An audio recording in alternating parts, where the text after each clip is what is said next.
हाँ स्टूडेंट, देखिए इससे पहले पहले वाले वीडियो में हमारे दो प्रकार हो गए हैं और इस वीडियो में हम नेक्स्ट प्रकार देखेंगे। वाक्य के प्रकार पढ़ रहे हैं हम लोग। वाक्य के प्रकार में तीसरा प्रकार है आपका। विद्यार्थ्यांनो, वाक्याच्या प्रकारामध्ये तुमचा तिसरा प्रकार आहे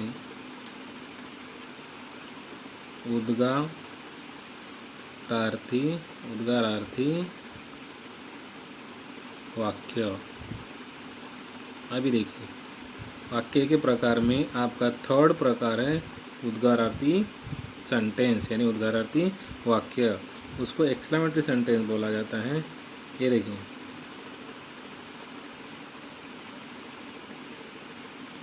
ये है उद्गारार्थी वाक्य का चिन्ह। इसको सिंबल बोला जाता है बेटा, उद्गारार्थी वाक्य का सिंबल। इस तरीके से उद्गारार्थी वाक्य का सिंबल आपको दर्शाना पड़ता है। आया समझ में? थर्ड टाइप्स है उद्गारार्थी वाक्य। अभी देखिए बच्चे, वाक्य का जो है हम पहले व्याख्या देखते हैं। उद्गारार्थी वाक्य का परिभाषा क्या है, ये हम लोग को पहले देखना है। परिभाषा कैसे होता है, देखिए उद्गारार्थी वाक्य का परिभाषा लिखता हूँ पहले। मनातील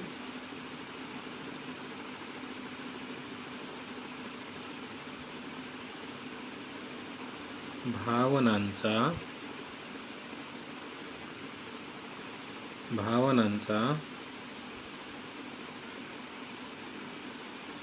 उद्रेक किंवा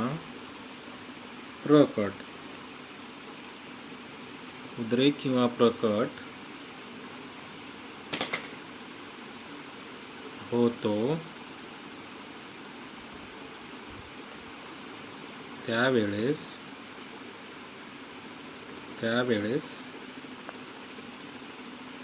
उद्गारार्थी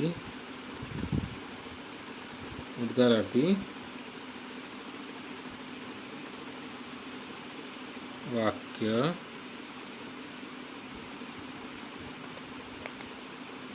असे म्हणतात। अभी देखिए, डेफिनेशन है। डेफिनेशन को हम पहले समझते हैं। डेफिनेशन को पहले हम लोगों को समझना है। व्याख्या जी आहे ती व्याख्याला अगोदर आपण समजून घेऊया। व्याख्येमध्ये काय सांगितलं आहे लक्ष द्या थोडं। मनातील भावनाचा उद्रेक प्रकट होतो, मतलब आपके मन में जो भी भावना है, जो भी बेचैनी है, उस भावना को प्रकट करने के लिए, व्यक्त करने के लिए जो शब्द बाहर निकलता है उसी शब्द को उद्गारार्थी वाक्य बोला जाता है। मतलब जिस समय ये जो शब्द बाहर निकलता है उस समय फटाक से शब्द बाहर निकलता है। ऐसे बहुत सारे शब्द है, वो हम लोग एग्जाम्पल में देखेंगे और उसको समझेंगे। मतलब आपके मन में जो भी भावनाएं हैं उस भावनाओं को प्रकट करने के लिए जिस शब्द का वापर किया जाता है, इस्तेमाल किया जाता है, उसको उद्गारार्थी वाक्य बोला जाता है। आया समझ में? अभी देखिए उसका उदाहरण देखते हैं हम लोग। उदाहरण के बाद आपको समझ में आएगा। उदाहरण है, देखिए, बाप रे, ये आपका शब्द है। उद्रेक है, आपके मन की भावना प्रकट हो रही है। उद्रेक मतलब जो शब्द निकल रहा है एकदम जोर से निकल रहा है। कैसे निकल रहा है? बाप रे। इसको आप लोग एकदम स्लोली बोल रहे हो क्या? बाप रे ऐसा बोल रहे हो क्या? नहीं, इसको आप जोर से बोल रहे हो, बाप रे, इस तरीके का। और जो आगे का शब्द है केवड़ा, बाप रे, केवड़ा मोठा सांप। देखिए, ये हो गया आपका उदाहरण। इसको बोल रहे हो आप, लाउडली बोल रहे हो, बाप रे, केवड़ा मोठा सांप। बाप रे के बाद आपको उद्गारार्थी चिन्ह देना है, सिंबल देना है, और उसके बाद भी आपको सेंटेंस के एंडिंग के बाद भी आपको सिंबल देना है। मतलब ये आपका क्या हो गया? उद्गारार्थी वाक्य हो गया। आया समझ में? नेक्स्ट देखिए, नेक्स्ट एग्जाम्पल लेते हैं हम लोग। अरे रे रे रे, देखो मतलब इधर जो बताया गया है, इधर डर के बारे में बताया गया है। डर मतलब नॉर्मली जो डर है, तो डर आहिस्ता थोड़ी निकलेगा, उसके लिए शब्द बाहर निकलेगा, बाप रे, इस तरह। अभी आरे रे रे, इधर क्या दुख व्यक्त कर रहा है, इसको गम जो है दुख व्यक्त करने की कोशिश कर रहा है, अरे रे रे रे। अभी देखिए, अरे रे रे रे मतलब जो वो शब्द बोलते हैं उसको अलग अलग किस्म से बोला जाता है। इधर जैसे मैंने बोला बाप रे, अभी इसको देखिए, अरे रे रे रे, इस तरीके से बोला जाता है, अरे रे रे। खूप वाईट झालं, उद्गार आरती। समझ में आया? बाप रे केवड़ा मोटा सांप, मतलब बाप रे इतना बड़ा सांप है ये। जो अगर आपके आंखों के सामने अगर डायरेक्टली सांप दिखाई दिया तो आप उसको हंस के मारे बोलेंगे, अरे कितना कितना सांप है, सांप देखिए सांप, ऐसा बोलोगे क्या? नहीं, बाप रे कितना बड़ा सांप, इस तरीके का। अभी जिस किसी को दुख व्यक्त करना है तो कैसे व्यक्त करेगा? अरे रे रे, खूब वाइट झाला। अगर किसी को दुख हुआ है और कोई इंसान मर गया है, उसके बारे में अगर दुख व्यक्त करना है तो उसको क्या बोलेंगे? अरे रे रे, अच्छा था मर गया। इस तरीके का मतलब उसका दुख व्यक्त करना है। अरे रे रे खूब वाइट झाला, अरे रे अच्छा था यार, उसका बहुत बुरा हो गया, इस तरीके का। आया समझ में? उसी को उद्गारार्थी वाक्य बोला जाता है। थर्ड वाला सेंटेंस देखिए। थर्ड वाला सेंटेंस में हम लोग देखेंगे, अभी देखिए, शाबाश। अभी इसको कैसे बोला जा रहा है? शाबाश, चांगली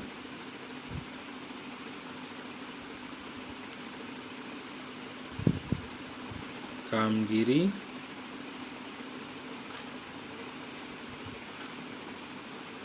केलीस, उद्गारार्थी चिन्ह। अभी देखो इसको कैसे बोला गया? शाबाश, चांगली कामगिरी केलीस। अगर कोई क्रिकेट खेल रहा है यानी उसने सेंचुरी मारी है तो उसको कैसा बोला जाता है? शाबाश, बहुत अच्छा काम करके आया है, इस तरीके का। आया समझ में? तो ये यहाँ पे आपका क्या हो गया? उद्गारार्थी वाक्य खत्म हो गया। नेक्स्ट है आपका, इसका 4 टाइप्स है। होकारार्थी वाक्य, होकारार्थी वाक्य कौन सा है? होकारार्थी वाक्य। होकारार्थी वाक्य को करण रूपी वाक्य भी बोला जाता है, करण रूपी वाक्य भी बोला जाता है। ये इजी है, सिंपल है। अभी देखो इसका व्याख्या है, इसका परिभाषा कैसे रहेगा, इसका डेफिनेशन कैसे रहेगा। व्याख्या परिभाषा यानी डेफिनेशन कैसे रहेगा देखो, जिस वाक्य में, अभी देखो जिस वाक्य में मतलब ज्या वाक्यामध्ये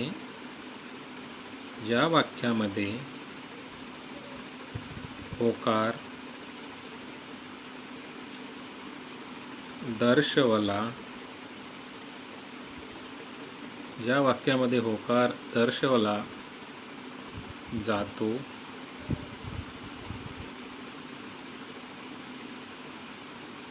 त्यास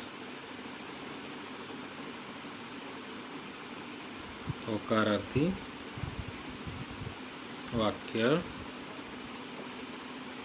म्हणतात।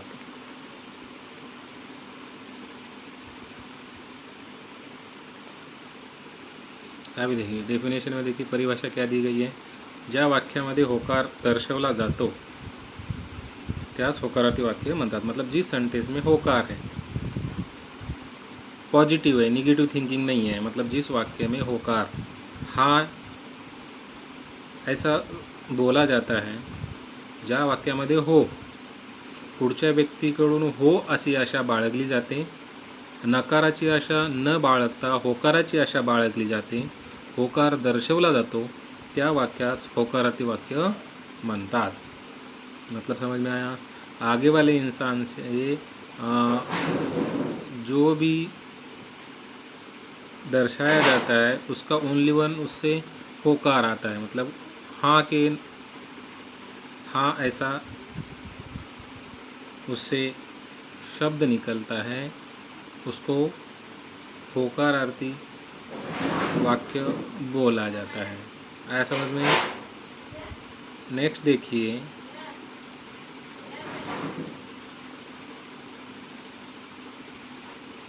अभी देखिए इसका उदाहरण लेते हैं हम लोग। एग्जाम्पल देखना है हम लोगों को, इसका उदाहरण देखना है, एग्जाम्पल देखना है।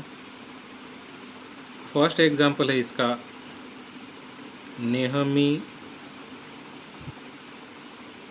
खरे बोलावे। क्या एग्जाम्पल है? नेहमी खरे बोलावे। अभी देखो यहाँ पे होकार आया है, नेहमी खरे बोलावे, मतलब आपको झूठ बोलना है क्या? नहीं बोलना है, आपको हमेशा सच बोलना है। इसको होकारार्थी बोला जाता है। सेकंड देखो, दररोज शाळेत जावे। अभी आपको बोला गया कि दररोज शाळेत जावे, हो मतलब दररोज शाळेत जावे। आया समझ में? इस तरीके का। थर्ड वाला सेंटेंस देखिए,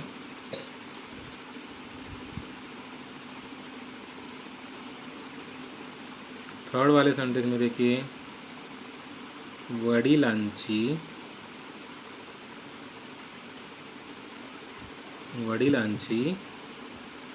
आज्ञा पाळावी। अभी देखिए आपको आपके पापा की आज्ञा का क्या करना है? पालन करना है, ऐसा होकार आता है। इस तरीके का सेंटेंस, जैसे कि मला अभ्यास करायला आवडते, मतलब होकार है। सब सेंटेंस में आपको होकार दिखाई देता है। ऐसा समझ में? इसको होकारार्थी सेंटेंस बोला जाता है। और बचा आपका लास्ट वाला, जो इसमें पांचवा वाला वाक्य है, नकारार्थी वाक्य। नकारार्थी कौन सा है? नकारार्थी वाक्य। अभी देखिए इसको नेगेटिव सेंटेंस बोला जाता है। नकारार्थी वाक्य मतलब इसको अकरण रूप से देखा जाता है, अकरण रूपी वाक्य बोला जाता है। अकरण रूपी वाक्य ये भी बोला जाता है। व्याख्या है इसकी, परिभाषा है, डेफिनेशन है। नकारार्थी वाक्य की व्याख्या बघा, डेफिनेशनमध्ये काय आहे? ज्या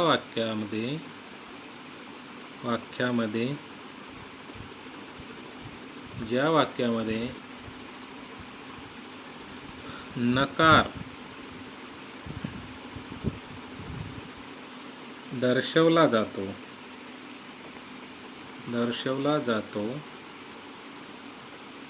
त्यास नकारार्थी वाक्य म्हणतात।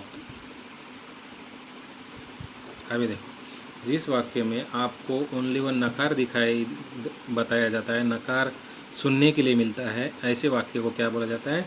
नकारार्थी वाक्य बोला जाता है। यहाँ तक समझ में आया? अभी देखिए एग्जाम्पल लेते हैं, एग्जाम्पल के बाद आपको समझ में आएगा। खोटे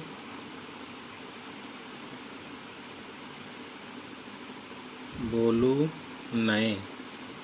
अभी देखो यहाँ पे एग्जाम्पल देखो, खोटे बोलू नहीं मतलब आपको झूठ बोलना है क्या? नहीं।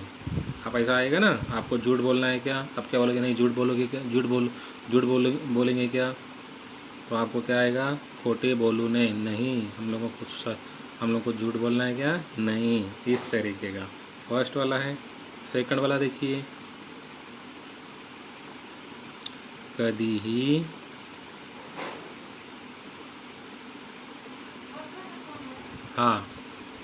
कधीही नेक्स्ट वाला जो है कधीही भांडणे करू नये। ये देखो सेकंड वाला, कधीही भांडणे करू नये, मतलब इससे भी आपको नकार दिखाई दे रहा है। आपको बोला जाता है क्या, हमेशा झगड़ा करना है, भांडने मतलब झगड़ा। आपको बोला गया हमेशा झगड़ा करना है, तो आप क्या बोलोगे, नहीं, मतलब कभी भी झगड़ा करना है क्या, नहीं करना है। यहाँ पे इस तरीके का नकारार्थी सेंटेंस होता है। यहाँ तक समझ में आया होगा। यहाँ पे हम लोगों का जो वाक्य का प्रकार है, जो अर्थावरून वाक्याचे प्रकार है, यहाँ पे हम लोग का ख़त्म होता है। नेक्स्ट लेक्चर में आगे का प्रकार देखेंगे। आप लोगों को इसको अच्छे से समझना है। एक बार फिर से इसको आपको घर पे पढ़ना है और अच्छे से समझना है, फिर आपको ये समझ में आएगा। सबसे ज़्यादा आपके लिए वाक्य का प्रकार सबसे ज़्यादा क्या है, इम्पोर्टेंट है। यहाँ पे हम लोगों का आज का जो मराठी का व्याकरण का था यहाँ पे ख़त्म करते हैं और अगला जो है नेक्स्ट लेक्चर में देखते हैं। Thank you student.